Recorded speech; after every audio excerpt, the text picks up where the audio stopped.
नमस्कार, आप देख रहे हैं बहस का नंबर 1 शो ताल ठोक के। मैं अखिलेश आनंद। कल देश की संसद में 2026-27 का बजट पेश होगा। इस बार बजट ऐसे वक्त में आ रहा है जब पूरे विश्व में तनाव है, युद्ध के हालात हैं। अमेरिकी टैरिफ का असर भी दुनिया भर में देखा जा रहा है। ऐसे में बहस जरूरी है क्योंकि आम बजट पर युद्ध के माहौल और टैरिफ का असर दिख सकता है। लोक कल्याणकारी योजनाओं के बजट में कटौती भी संभव है। टैक्स में चमत्कारिक छूट की उम्मीद कम की जा रही है। सवाल कई है, टैरिफ संकट और युद्ध की वजह से इस बार बजट एकदम अलग दिखेगा क्या? पिछले साल आईटी में भारी छूट और फिर जीएसटी छूट के बाद सरकार अब क्या दे पाएगी? क्या रक्षा बजट में इस बार ऐतिहासिक बढ़ोतरी भी देखने को मिल सकती है? तो बजट पर वॉर इफेक्ट की बातचीत हम करेंगे। कई खास मेहमान मेरे साथ मौजूद हैं। मेजर जनरल के सिन्हा साहब स्टूडियो में हमारे साथ मौजूद हैं, बहुत बहुत स्वागत है। मेजर जनरल अश्विनी श्रीवास्तव साहब भी हमारे साथ हैं, आपका भी बहुत स्वागत करता हूं मैं। विश्वास पाठक भारतीय जनता पार्टी से हमारे साथ जुड़ रहे हैं। डॉक्टर अजय उपाध्याय कांग्रेस के प्रवक्ता हैं, उनसे भी बातचीत होगी। मुकेश जैन अर्थशास्त्री हैं, स्टूडियो में मौजूद हैं। दीप्ति तनेजा अर्थशास्त्री के तौर पर हमारे साथ जुड़ेंगी। अनुराग ढांडा से भी बातचीत होगी, प्रवक्ता हैं आप आम आदमी पार्टी के। बातचीत की शुरुआत सिन्हा साहब आप ही से, और आपसे यही समझना चाहूंगा, आपके मुताबिक इस बजट पर आप वॉर इफेक्ट कितना देखने जा रहे हैं? जय हिंद अखिलेश, जय हिंद हमारे दर्शक हैं उन सभी को जय हिंद। देखिए, जो इस बार बजट है और खास करके अभी है, उस माहौल में हुआ है जो 21वीं सदी की सबसे स्ट्रैटेजिक शिफ्ट्स हो रहे हैं, जो वर्ल्ड इज एट वॉर। और देखिए, ये एक मेकिंग एंड ब्रेकिंग का समय है और इसमें डिफेंस के ऊपर में तो जोर है ही पूरे विश्व के अंदर में। एक हम इसको कहते हैं बेंचमार्किंग, नाटो बेंचमार्किंग थी 2.5% की, वो 3.5 अभी आ गई है। तो अभी हमारा 1.9% है हमारा डिफेंस बजट, जो पिछले साल का है वो घटता रहा है। 2021 से उस समय भी 2.4 था, वो घटता घटता घटता 1.9 आ चुका है। क्या इस बार 2.4? क्योंकि आपकी जो हमारी पार्लियामेंट कमेटी ऑन डिफेंस है, उनका कहना है 3% होना। बिल्कुल 3%। अब आप बताइए, 1.9 से 3% यदि आता है तो एक बहुत बड़ा उछाल होगा। और इसका कहीं ना कहीं ये इस बीच में फंसना बहुत जरूरी है, क्योंकि आपका making and breaking of a nation इस पर depend. We are at war. हमारे चारों तरफ से जिस तरह से हम घिर रहे हैं, और हमें खास करके जब आपको रिट्रीब्यूट करना है अपने स्ट्रैटेजिक ऑटोनॉमी को, आप किसी के साथ पीछलग्गू बन के नहीं कर सकते हैं। तो ये बहुत बड़ा है। और देखिए, डिफेंस बजट आपको एक बहुत बड़ा आर्थिक चीज भी मुहैया करवाता है। अमेरिका टोटल डिपेंडेंट है आज, वो विश्व की सबसे बड़ी अर्थव्यवस्था है। तो हम उसको कह के ये काट देते हैं कि मिलिट्री जो उनके डिफेंस का ये है इंडस्ट्री है, ये एक इंडस्ट्री की तरह भारत को सीख सकता है। हाँ, हमारे सोच में बदलाव होनी चाहिए, क्योंकि डिफेंस को लेकर के हर एक अर्थशास्त्री भारत में कुछ उनकी नकारात्मक सोच रही है कि नहीं, होना ही नहीं चाहिए, हम तो बुद्धों का देश है, हमारे ऊपर युद्ध। मगर ये आप सच्चाई से आंख मोड़ेंगे यदि आप डिफेंस के ऊपर में, और ये भारत को बहुत कुछ देगा, बहुत कुछ देगा, बहुत कुछ देगा। मैं उस पर आगे आता हूं, लेकिन श्रीवास्तव साहब, आपका इस पर क्या टेक है? डिफेंस बजट को लेकर क्या बढ़ना चाहिए इस बार और ज्यादा? देखो अखिलेश, इसमें कोई शक नहीं, बढ़ना नहीं चाहिए, बहुत बढ़ना चाहिए। ये सच्चाई है, पूरे देश के अंदर ये एक आवाज़ आ रही है। और आज वर्ल्ड में हर जगह लड़ाई का माहौल है। रशिया यूक्रेन लड़ाई हुई तो वहाँ पर ड्रोन्स आए, अजरबैजान आर्मेनिया से स्टार्ट हुआ था। आप देखें कि ड्रोन्स के साथ साथ लॉटरिंग अम्यूनिशन आया, मिसाइल आए, रॉकेट आए। इसके बाद इजराइल हमास हुआ, अब ईरान पे हमला कभी भी कर सकता है अमेरिका। और इधर आप देखें, चीन जो है वो अग्रेसर होता ही जा रहा है। वो अपना करीब करीब 4% ऑफ जीडीपी खर्च करता है अपने डिफेंस में। और पाकिस्तान अभी ऑपरेशन सिंदूर में जब देख रहे हो आप, 3 से 3.5% तो करता ही है। और उसका डिफेंस बजट के अंदर उसकी पे एंड अलाउंसेज नहीं है। तो ये सच्चाई है कि जो माहौल पैदा हो रहा है, इसके अंदर आज की तारीख में भारत के पास और कोई चॉइस नहीं है। आपका ऑपरेशन सिंदूर अभी भी ऑन है, उस पर पॉज है। तो इसका मतलब जो पिछले साल तक था 6.1 लाख करोड़, वो करीब करीब 1.9 था जीडीपी का। आज वो, जैसे सिन्हा साहब बता रहे थे, पार्लियामेंट की जो स्टैंडिंग कमेटी है उसने भी, जो डिफेंस के ऊपर है, उसने भी ये कहा है कि 3% मिनिमम होना चाहिए, और ये सच्चाई है कि 3% मिनिमम होना चाहिए, मतलब कम से कम हो। हाँ, बिल्कुल बिल्कुल। मैं कुछ और बताना चाहूँ, मैं ये कहना चाहूँगा, आप देखें माहौल पूरे वर्ल्ड में, जो यूरोपियन कंट्री किसी समय 2% भी जीडीपी का अपने डिफेंस में नहीं खर्च करते थे, उनको पहले 2% किया, आज वो 5% के लिए अग्रसर हो रहे हैं। तो कहने का मतलब है, अगर आपने नए हथियार खरीदने हैं, लॉटिंग एम्यूनिशन, आपका ड्रोन्स, उसके बाद साइबर वारफेयर, आपकी arty ammunition, artillery guns, light आपके टैंक्स, उसके बाद आपका सबसे बड़ी प्रॉब्लम जो मैं बताता हूं, आपको 42.5 स्क्वाड्रन चाहिए अगर आपको टू फ्रंट वार को देखना है चीन और पाकिस्तान में। आज वो घट के 30 आपके स्क्वाड्रन रह गए हैं। 114 जो रफेल लेने हैं आपने जल्दी लेने हैं, गवर्नमेंट टू गवर्नमेंट लेने हैं। आम का जो आपको 10 साल में बनाना है advance medium combat aircraft. Siwan साहब, आप ये कहना चाह रहे हैं कि अभी बहुत ज्यादा पैसे की जरूरत है इस सेक्टर को? बिल्कुल जरूरत है। और मैं एक ही चीज और जोड़ना अखिलेश, देर नहीं करनी। अगर आप इकोनॉमिकली स्ट्रांग बनना चाहते हैं तो आप मिलिट्री स्ट्रांग होना पड़ेगा। ये दोनों एक ही सिक्के के दो पहलू हैं। ऐसा है क्या मुकेश जैन जी कि आपको भी लगता है कि ये दोनों एक ही सिक्के के दो पहलू हैं? और दूसरी बात ये कि अगर कहीं बजट बढ़ेगा तो फिर कहीं घटेगा भी तो? देखिए, ये आज के सिनेरियो में तो बहुत सही बात है जो कर्नल साहब ने बोली कि एक ही सिक्के के दो पहलू हैं, क्योंकि आज अगर हमारे पास में सिक्योरिटी नहीं है तो हम डेवलपमेंट की तरफ जा ही नहीं सकते हैं। अगर हम सराउंडिंग की बात करेंगे, हमारे पूरे श्रीलंका है, बांग्लादेश है, पाकिस्तान है, आप देखिए हम चारों तरफ किस तरह से घिरे हुए हैं, जहाँ पे कोई सर्टेनिटी नहीं है। हमें ये नहीं मालूम हमारा कौन दुश्मन है और कौन दोस्त है। तो हमें अपनी सिक्योरिटी खुद करनी है। सरकार और डिफेंस को अगर ये लगता है कि बजट बढ़ना चाहिए तो बिल्कुल बजट को बढ़ाना चाहिए, इसमें कोई कोताही नहीं होनी चाहिए। हम सिक्योर्ड हैं तो हम डेवलप भी हो जाएंगे, और हम डेवलप हो रहे हैं।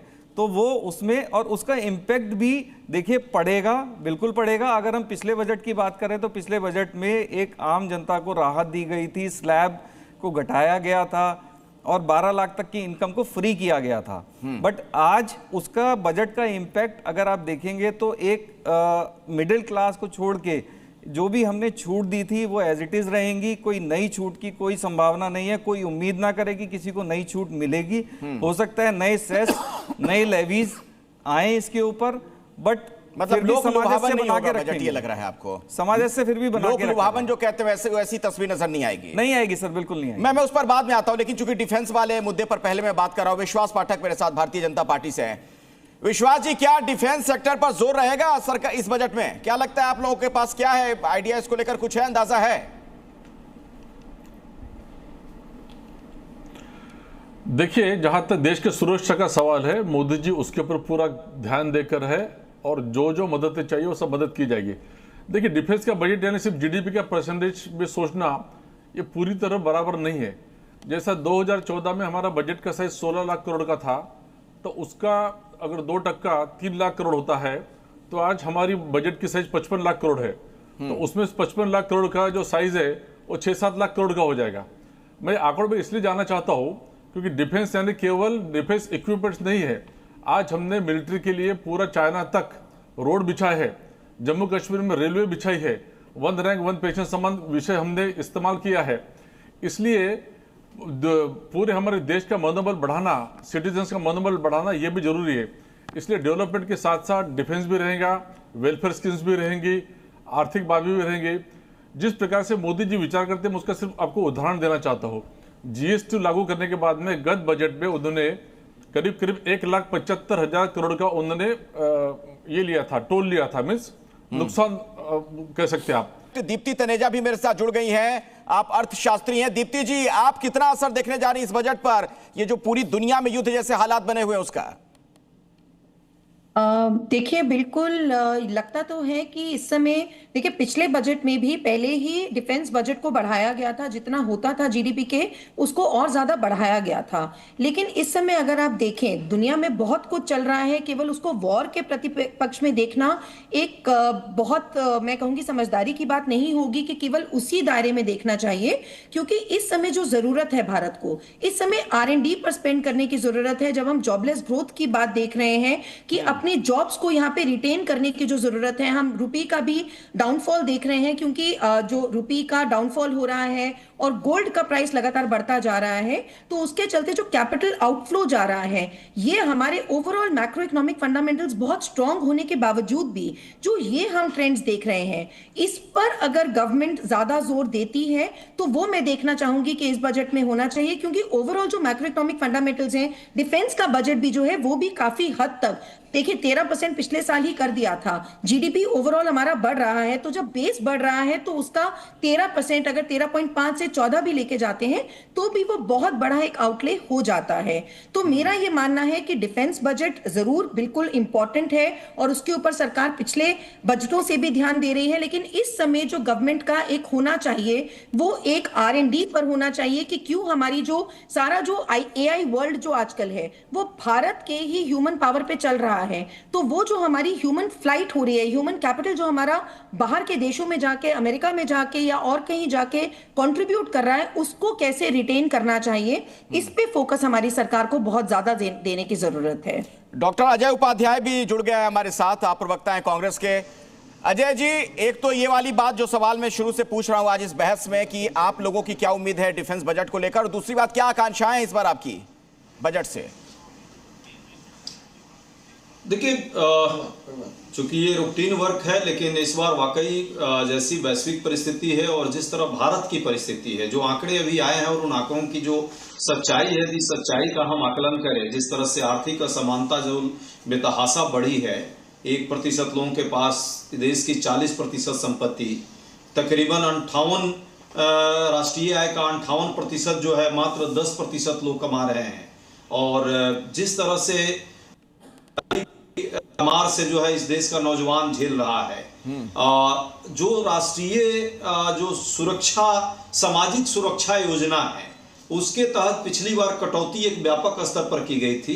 तो इन सभी मुद्दों पर सरकार से हम जरूर प्रयास करेंगे, आशा करेंगे, देश के आम जनमानस आशा करेगी कि कम से कम ऐसे कोई योजना जरूर सरकार लाए जिसमें युवाओं को रोजगार के लिए कम से कम उनको जो है राहत मिले, और साथ में जो सामाजिक सुरक्षा का जो एक लोक कल्याणकारी राज का जो दायित्व होता है, उस दायित्व को निभाते हुए जो बुजुर्ग, दिव्यांग और महिलाओं के लिए जो सुरक्षा का बजट है, उस आवंटन को जरूर बढ़ाने का काम इस बार करें। तीसरी बात, सामंजस्य लेकिन कैसे का एक बड़ा प्रश्न लगातार रहा है। हाँ अजय जी, अपनी बात पूरी कर लीजिए पहले। हाँ, आंकड़ों की विश्वसनीयता का अखिलेश जी एक बड़ा प्रश्न रहा है। वैश्विक स्तर पे जैसे IMF ने B से C ग्रेड किया हमारे इस पूरे सांख्यिकी डाटा को, तो मुझे लगता है डेटे का मैनिपुलेशन ना होकर के सच्चाई रहे, उसका कारण है। मैंने एक दो उदाहरण, सिंपल सा उदाहरण दे देता हूं। उत्पादन पद्धति से जब हम माप रहे हैं अपने GDP को, तो 9.2% आकलित हो रहा है, और वही जब हम आंकड़े जो है व्यय पद्धति से माप रहे हैं तो 4.9 हो रहा है। चलिए, मैं उन आंकड़ों पे आता हूं अजय जी, उस पर आगे बहस करेंगे, लेकिन पहले जरा मुझे एक बार अनुराग जी के पास भी जाने दीजिए। आम आदमी पार्टी के नेता भी हमारे साथ जुड़े हुए हैं। अनुराग भाई, एक बात बताइए, कहीं अगर बजट में बढ़ोतरी होती है तो कहीं कमी भी तो होगी, कटौती भी तो होगी। अगर डिफेंस सेक्टर, जैसा कि वक्त की मांग है, सभी पैनलिस्ट जो हैं लगभग इस बात से सहमत हैं कि वहां पर बढ़ना चाहिए बजट, पैसा बढ़ना चाहिए, सरकार की तरफ से एलोकेशन बढ़े, तो बाकी कहीं पर कैची चलेगी तो फिर उस पर विपक्ष सवाल खड़े करेगा। देखिए, निश्चित तौर पर डिफेंस को लेकर के इस वक्त जो चैलेंजेस हैं भारत के सामने वो बहुत बड़े हैं, और जहां सारे पैनलिस्ट ये कह रहे हैं कि डिफेंस का बजट बढ़ना चाहिए, हम भी इस बात पे सहमत हैं कि कहीं ना कहीं हमारी सेनाओं को, हमारे डिफेंस सेक्टर को मजबूती मिलनी चाहिए।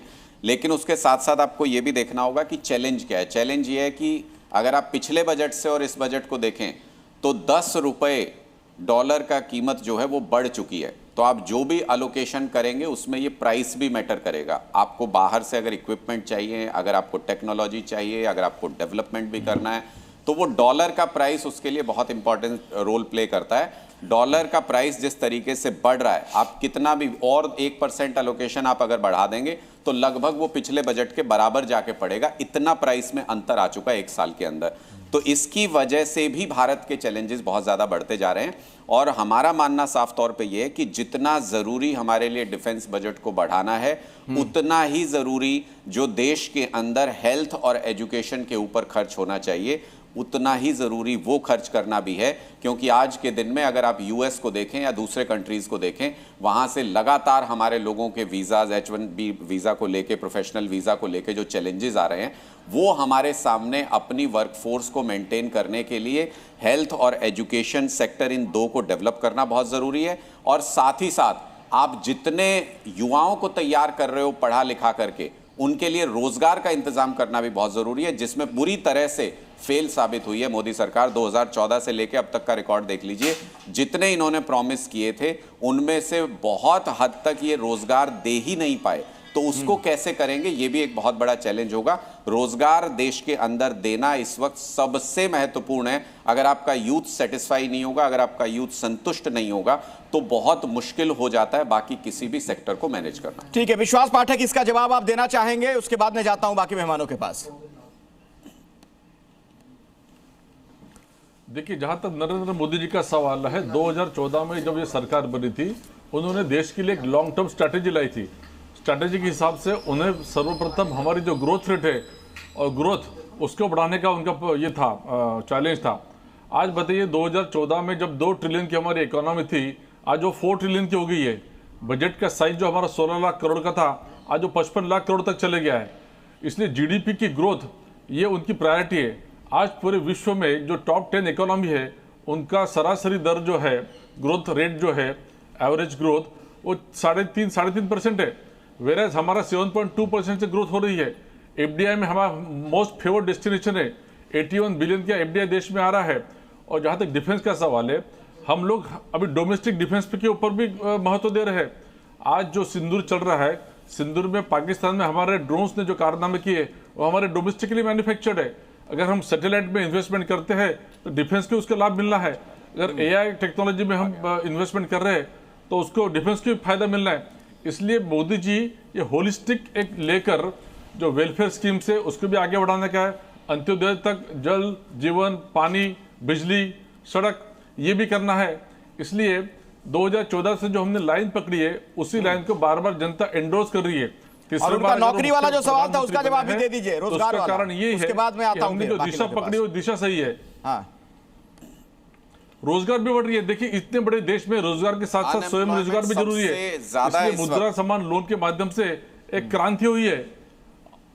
और जो 25 करोड़ लोग, 25 करोड़ जनता ये अपने दरिद्री रेखा से वो जो बाहर आई है, उसका कारण भी वही है। इसलिए मैं कहता हूं कि रोजगार के साथ में स्वयं रोजगार भी इंपॉर्टेंट है। और लोग, हॉकर्स, इन सभी को ये सरकार मदद कर रही है। एक बात मैं समझना चाहता हूं, अनुराग इस पे कुछ बोलना चाह रहे हैं, पहले आप बोल लीजिए, फिर मैं आता हूं आपके पास। सिन्हा साहब आऊंगा मैं। हाँ अनुराग, क्या जोड़ना चाह रहे थे आप? देखिए, सबसे बड़ा चैलेंज ही ये आ रहा है इस सरकार के अंदर कि झूठ बोलते हुए बिल्कुल एक पल के लिए झिझकते नहीं है। जैसे अभी कह रहे हैं कि 25 करोड़ लोगों को इन्होंने गरीबी रेखा से बाहर निकाल दिया। इस देश के जनता ने इस प्रधानमंत्री को तीसरी बार लगातार चुन के दिया है। हर राज्य में भारतीय जनता पार्टी की सरकार आ रही है। प्लीज आप मेरी बात झूठ बोलने का क्या सवाल है? आप भी मेरी बात सुन लीजिए। मैंने आपकी बात बहुत ध्यान से सुनी है। मैं ये कह रहा हूं, आप कह रहे हो 25 करोड़ लोगों को आपने गरीबी रेखा से बाहर निकाल दिया, और फिर साथ ही साथ क्या कहते हैं 80 से 100 करोड़ लोगों को आप अनाज दे रहे हैं 5 किलो। अरे भाई, अगर गरीबी रेखा से बाहर निकाल दिया तो अनाज देने की जरूरत क्यों पड़ रही है?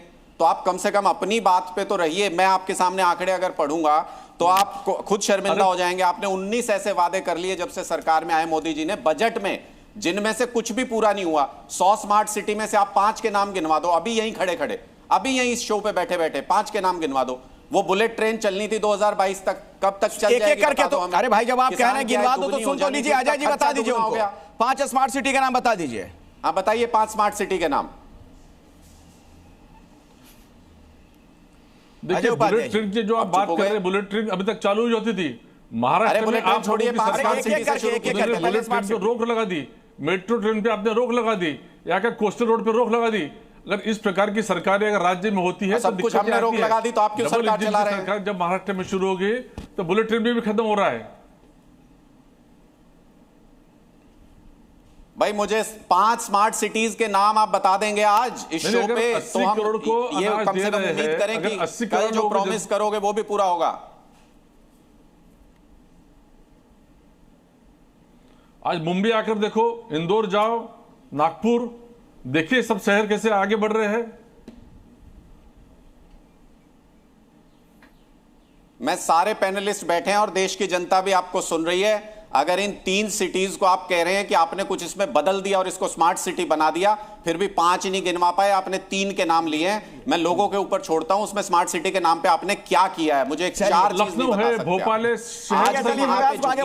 सभी शहर, तीनों शहरों के अंदर झुग्गियां हैं। तीनों शहरों के अंदर झुग्गियां हैं। आपने कहा था पक्के मकान दे देंगे। तीनों शहरों के अंदर जिनका आपने नाम लिया, तीनों शहरों में आज के दिन झुग्गियां हैं कि नहीं, आप मुझे बता दीजिए। पीने के पानी की व्यवस्था 100% आपने कहा था तीनों शहरों में हो गई है क्या? आप गरीबी हटा दें। मैं बताता हूं कितने मकान बने हैं, जितने आपने प्रॉमिस किया उसके वापस सब्जेक्ट पे बातचीत हो रही है। सिन्हा साहब, अब एक बात बताइए, ठीक है, डिफेंस पर अगर बजट बढ़ा दिया जाता है, रोजगार सृजन की दिशा में भी क्या इससे कोई मदद मिल सकती है? देखिए अखिलेश, ये पूरा गेम चेंजर है डिफेंस सेक्टर को ये लेना कि डिफेंस केवल बजट को लेकर के वो खर्च हो जाती है, वो देश का, ये ऐसी सोच बनाई गई थी क्योंकि 47 में भी हमारे डिफेंस सेक्टर में बहुत सारे इंडस्ट्रीज थे। आपको हैरानी होगी 2000 MSME आज डिफेंस सेक्टर के खुले, और कोई कह रहा था ना सर्जन, इतनी ज्यादा वहां रोजगार मिल रही है। और आप ले लीजिए, चाहे वो महिंद्रा हो, L&T हो, टाटाज हो, सारे चीज भारत में बन रहे हैं। जो अमेरिका से M-triple गन आती थी ना, आज उसको महिंद्रा बनाता है, L&T बनाता है, जो कोरियन जो गन है उसको बनाता है। आज टाटा बनाएगा फ्यूजलाज राफेल का, हमारे यहां बन रही है ना। और जितनी चीजें हो रही, इसके अलावा आपने अभी सुना, कोई हमारे कह रहे थे, बहुत अच्छी बात उन्होंने की, जितने भी ड्रोन्स हैं भारत के अंदर बन रहे हैं, मेड इन इंडिया। ये आपकी इकोनॉमी को केवल ये नहीं कि तीसरे नंबर पे ले जाएगा। आज हम 23,600 करोड़ का केवल हम अब रक्षा की चीजें दे रहे हैं पूरे विश्व में, और मांग है। चाहे वो ब्रह्मोस, वो मांग रहे हैं आपसे, तेजस मांग रहे हैं, ब्रह्मोस हम दे नहीं पाते। आज के दिन में 30 देश ऐसे हैं, ऑपरेशन सिंदूर होने के बाद वो आपसे चीजें मांग रहे हैं, और हम इसके इतने बड़े आयाम हैं। हाँ, सोच को बदलना पड़ेगा, क्योंकि जहां देखिए आपके डिबेट में भी जब ये बातें चलेंगी तो किसी ने कह दिया कि रक्षा में हम यदि दे रहे हैं तो हम बर्बादी कर रहे हैं, कुछ ऐसी बातें आती है। जनता को, हमारे जो लोग हैं, 140 करोड़ लोगों का सपना पड़ेगा। यदि आप केवल डिफेंस के ऊपर में, आप अमेरिका को क्रॉस कर सकते हैं 2047 में पूरा, क्योंकि आपको डिफेंस इंडस्ट्री इतना चीज देता है, इतने पावर देता है, इतना मनी देता है, क्योंकि बहुत बहुत ज्यादा कुछ लोग एक तर्क देते हैं सिवात साहब कि ये बुद्ध का देश है, तो युद्ध पे इतना जोर क्यों, उधर इतना खर्च क्यों किया जाए? देखो अखिलेश, एक चीज़ याद रखनी पड़ेगी, अगर भारत को डेवलप करना है और 3rd लार्जेस्ट इकोनॉमी बनना है तो आपको अपनी जॉब क्रिएट करनी है। और जॉब क्रिएट कहाँ होगी? आपके डिफेंस सेक्टर में 1.92 लाख करोड़ रुपीस जो था वो प्रोडक्शन में, डोमेस्टिक मार्केट में लगा है। इसका मतलब आज किसी समय में जो 75% आप हथियार बाहर खरीदते थे, आज 75 से 80% हथियार खुद बना रहे हैं। अगर आपके पास 2 इस प्रकार से आपने एक मिलिट्री के लोकेशन बना दिए हैं या हब सेंटर बना दिए, नॉर्थ और साउथ में, एक यूपी में, एक तमिलनाडु में, तो आपको पता है कम से कम 2 से 3 लाख के करीब जॉब क्रिएट हुई हैं। और अब सब सही तो ये है कि अब हमने जो पॉलिसी हमारी है, make in India make for world defence equipment में 25,000 करोड़ रुपए जो हैं, आज हमने अपना जो सामान बेचा है डिफेंस के हथियार, और वो बढ़ा के हमने 50,000 करना है अगले 3-4 साल में। कहने का मतलब यह है कि जितनी डिफेंस की प्रोडक्शन में पैसा खर्च होगा, लोगों को जॉब मिलेगी, एम्प्लॉयमेंट होगा, तरक्की होगी। अब कहीं ना कहीं इंफ्रास्ट्रक्चर की बात होती है। लद्दाख से लेकर अरुणाचल प्रदेश तक अगर जाल बिछा है आपके सड़कों का, या रेलवे लाइन या लॉजिस्टिक नोड बने हैं, तो वो कहते हैं कि यार भारत को, देश को क्या फायदा है। देखो याद रखो, वो डिफेंस के लिए नहीं है, वो कनेक्टिविटी दे रहा है टूरिज्म के लिए, वो लोगों के लिए। वो लोग जो पहले प्लान कर देते थे बॉर्डर एरिया से, अब वो वहीं रहेंगे। तो आप ये देखें कि ओवरऑल अगर आप देश को को प्रोग्रेस करना है तो आपका जो डिफेंस सेक्टर है वो हब सेंटर है आपके पास पैसा कमाने के लिए भी और आपको जो एम्प्लॉयमेंट जनरेट करने के लिए। मैं 4-5 और उदाहरण दूंगा जो सिन्हा साहब भी दे रहे थे। भारत की अब पॉलिसी क्या है कि हम अपने हथियार खुद बनाएंगे और जहां पर हम हथियार अभी नहीं बना सकते, हमारे पास वो टेक्नोलॉजी नहीं है। वो छोटी सी बात मैं एक चीज ऐड कर दूं, फिर अपनी बात आप पूरी कर लीजिएगा। डिफेंस का बजट बढ़ाया जाए, लेकिन आपका यह कहना है और सिन्हा साहब आपका भी कहना है कि लेकिन फिर हम स्वदेशी हथियारों पर जोर दें, है ना? ये कहना चाह रहे हैं आप, ये नहीं कि बजट बढ़ाया गया और खाली हथियार खरीदे जा रहे हैं। यही मैं बता रहा हूं। देखो अखिलेश नहीं खरीदे जा रहे, अखिलेश अभी अब कह रहे हैं make in India make for world. अब वो जमाना चला गया जब हम बाहर से हथियार खरीदते थे। अब हम हथियार अपने लिए तो बनाते ही हैं, वर्ल्ड के लिए बनाते हैं। मैंने कहा 25,000 करोड़ का हमने अपना जो हथियार हैं वो बेचे हैं, हमने इसका फॉरेन एक्सचेंज ऑन किया, वो 50,000 करोड़। मैं ये कह रहा हूं अब सब देश ये कहते हैं कि अगर हम कोई नहीं बना सकते तो हम को प्रोडक्शन करेंगे, भारत में बनाएंगे। Transfer of technology, M777 ultra light Houser Mahindra बना रहा, K9 वज्रा जो हमने साउथ कोरिया से ले एक प्रकार से गन ली है जो कि सेल्फ प्रोपेल्ड है, उसको आपका LNT बना रहा। कहने का मतलब यह है कि आपका डिफेंस अगर प्रोग्रेस करेगा तो देश में तरक्की होगी, देश के अंदर एम्प्लॉयमेंट आएगी। दीप्ति तनेजा जी, क्या आप इस तर्क से सहमत हैं जो सिवाल साहब कह रहे हैं? पहला सवाल ये। दूसरा ये कि फिर क्या जनता से संबंधित जो काम होने चाहिए, जो बाकी जन कल्याण के काम होते हैं या फिर लोग IT वगैरह में छूट की उम्मीद कर रहे हैं, उस पर इसका असर पड़ेगा अगर डिफेंस का बजट बहुत ज्यादा बढ़ गया? देखिए बिल्कुल मैं अभी थोड़ा सा जनरल से बात से थोड़ा सा इसलिए डिसएग्री करूंगी। इतना आसान नहीं है। डेफिनेटली हमने ब्रह्मोस बनाने शुरू करे हैं, हमने टेक्नोलॉजी ट्रांसफर शुरू करी है, लेकिन ऑल ऑफ अ सडन वो पूरा हम एक्सपोर्ट सेक्टर बन जाएंगे, ये देखिए रियलिस्टिक होना बहुत जरूरी है सर। बिल्कुल हमारा भारत बहुत अच्छी दिशा में चल रहा है, लेकिन ऑल ऑफ अ सडन ये एक्सपेक्ट कर लेना कि हम पूरे वर्ल्ड के लिए मिसाइल्स और पूरे वर्ल्ड के लिए हम वेपन्स बना लेंगे और उसको एक्सपोर्ट भी कर लेंगे, ये थोड़ी सी फार साइटेडनेस हो जाएगी सर। लेकिन एट द सेम टाइम जो अभी ढांडा जी बोल रहे थे, मैं उस चीज पर भी बोलना चाहूंगी सर कि it is not the right thing. आप सिर्फ ये झुग्गियां गिनवा रहे हो। कम ऑन सर, कौन सा कहां लिखा है, कौन सी डेफिनेशन ऑफ स्मार्ट सिटी ये कहती है कि वहां झुग्गियां नहीं होंगी तभी वो स्मार्ट सिटी होगी? सर स्मार्ट सिटी के जो पैरामीटर्स हैं, स्मार्ट सिटी के अपने बहुत सारे पैरामीटर्स हैं जो अभी सर भी बोल रहे थे, वो पूरे अजय जी भी जो बोल रहे थे कि वो पूरे के पूरे पैरामीटर्स, इंदौर हो गया, भुवनेश्वर हो गया, आपके यहाँ पे बैंगलोर में हो गया सर, ये डेफिनेटली ये पैरामीटर्स अचीव हो रहे हैं। सर एक मिनट, आप जब बोल रहे थे मैं बीच में नहीं बोली थी, और बहुत सारी चीजें हैं सर, उनको क्यों नजरअंदाज किया जाता है?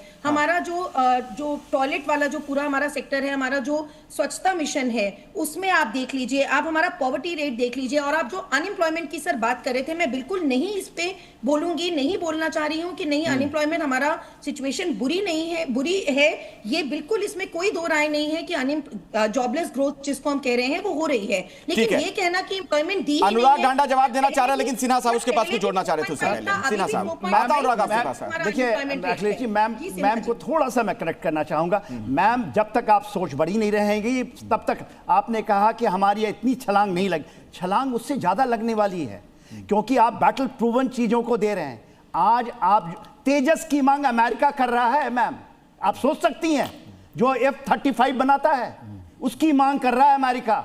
इतनी देखिए, जब तक हम लोग नहीं बोलेंगे, 140 करोड़ जनता को विश्वास नहीं होगा, 8 जो बिलियन लोग हैं नहीं विश्वास करेंगे। आज हम लोग डिफेंस सेक्टर में हैं, हम जाते हैं, बात करते हैं, सभी लोग, आपके यहाँ AK-47 जो होता था वो आज बन रहा है 203 बरेली में।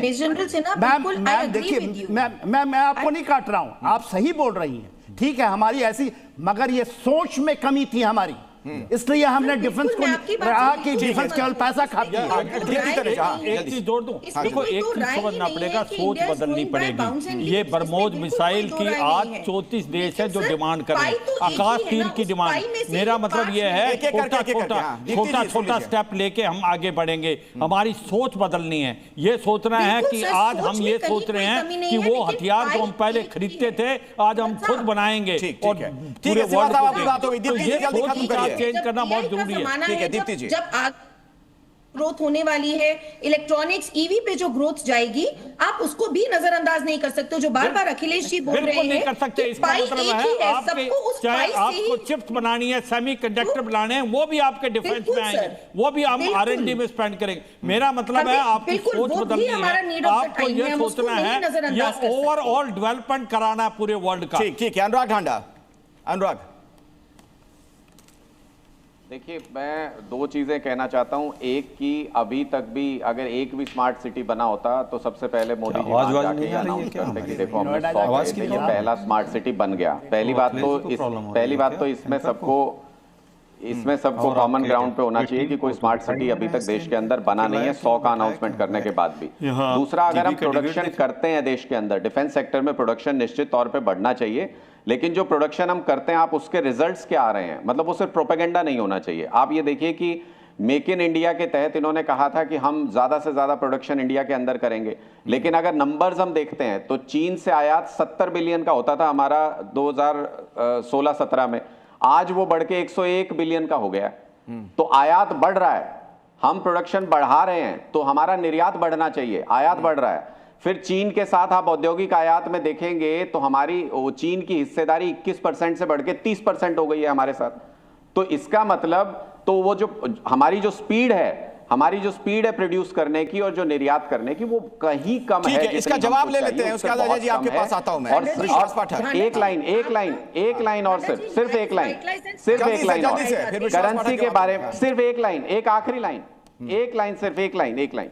मैं सिर्फ ये कह रहा हूं, इन्होंने साथ में ये कहा था कि भाई फेक करेंसी को रोकने के लिए नोटबंदी की, सब कुछ किया, लेकिन आज सच्चाई क्या है? 500 के नोट में पिछले एक साल में 37% फेक नोट बढ़ गए। ठीक है, अब चूंकि आपके सवाल बहुत सारे हो गए, थोड़ा स्पेसिफिक होकर बातचीत करते हैं। विश्वास पाठक, जल्दी जवाब दीजिए। आपकी इकोनॉमी, अजय जी अपनी बारी का इंतजार कर रहे हैं बहुत देर से। हाँ, विश्वास पाठक।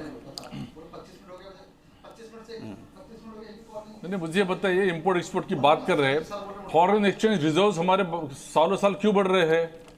उसका कारण क्या है? अभी आप कहोगे कि रुपये का डिवैल्यूएशन क्यों हो रहा है? रुपये का डिवैल्यूएशन हो रहा है, पूरा एक इंटरनेशनल ये चल रहा है, वापस से रिस्टोर हो जाएगा। फिस्कल डेफिसिट को हम अच्छी तरह से कंटेन करने में क्यों सक्सेसफुल हो गए हैं? इसलिए हमारा एक्सपोर्ट बढ़ रहा है, काफी चीजें डोमेस्टिकली बन रही है, हम डिफेंस में भी डोमेस्टिक चीजें कर रहे हैं, आत्मनिर्भर मेक इन इंडिया में हमको नफा मिल रहा है। मुझे बताइए कि ये पूरा रिसेशन होने के बाद भी पूरे दुनिया में जिस प्रकार का एक डल वातावरण है, उसके बावजूद भी 7.2% से हमारी इकोनॉमी क्यों बढ़ रही है? ये तो हमने सोचना चाहिए। ये आर्थिक विकास दर की बात कर रहे हैं अजय उपाध्याय जी, क्यों है ये इतना ज्यादा? फिर बताइए, अगर हर तरफ नुकसान ही नुकसान है तो। ये तो टैक्स ऐसा तो कोई पे नहीं करता है। हाँ, नंबर फर्ज करने से नहीं होगा। अजय उपाध्याय जी। जी, बड़ी देर बाद याद आई अखिलेश जी, धन्यवाद आपको। मैं तो बहुत देर से बैठा था। हाँ, कुछ प्रश्न हो तो आप कर लीजिए। यदि नहीं, प्रश्न नहीं है। आपसे जो कहा जा रहा है, विश्वास पाठक बीजेपी के जो नेता है कह रहे हैं भाई आर्थिक विकास दर भी तो देखिए इतना ज्यादा है, उस पर क्यों नजर नहीं डालते? हर तरफ नुकसान ही नुकसान दिख रहा है। मैंने तो उस पर तो मैंने बताया है कि आंकड़ों की विश्वसनीयता पर ही प्रश्न है। आंकड़ा जो दिखाया जा रहा है और जो सच्चाई में जो ग्रोथ है उसमें बहुत बड़ा डिफरेंस है। ये मैं नहीं कह रहा हूं, अरविंद सुब्रमण्यम जो इससे पहले के जो आर्थिक सलाहकार है उन्होंने बताया है।